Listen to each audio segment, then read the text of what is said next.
সম্মানিত ভিউয়ার্স, আজকে আপনাদেরকে নিয়ে আসলাম এক ভয়াবহ চিত্র দেখানোর জন্য। আপনারা দেখতে পাচ্ছেন নদীর মাঝে ঘরবাড়ি বিলীন হয়ে যাচ্ছে। অসংখ্য ঝড় হয়েছিল আজ ভোলার চরপের শনে। এটা মর্মান্তিক ঘটনা।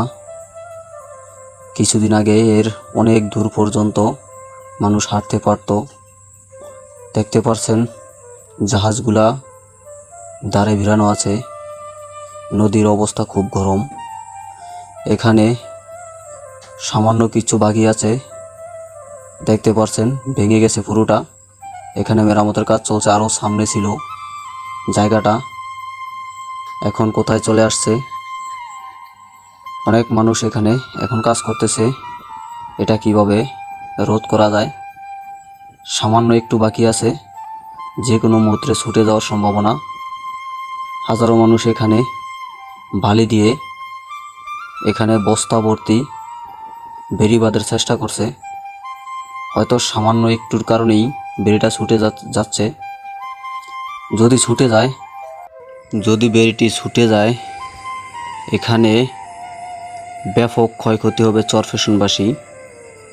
চরফেশনবাসীর উচিত আরও লোকজন নিয়ে অনেক মজবুত করে এই বেড়িটি বাঁধ নির্মাণ করা। যদিও অসংখ্য মানুষ এখানে এখন কাজ করতেছে, আপনারা দেখতেছেন, কিন্তু ভয়াবহ এক দৃশ্য।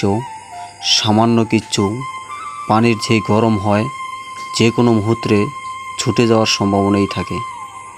আমরা মনে করি প্রত্যেকে এগিয়ে আসুন এবং প্রত্যেকে ভালোবাসা দিয়ে উজাড় করে এখানে কাজ করুন, না হয় যে কোনো সমস্যা আটকে যেতে পারেন আপনারা।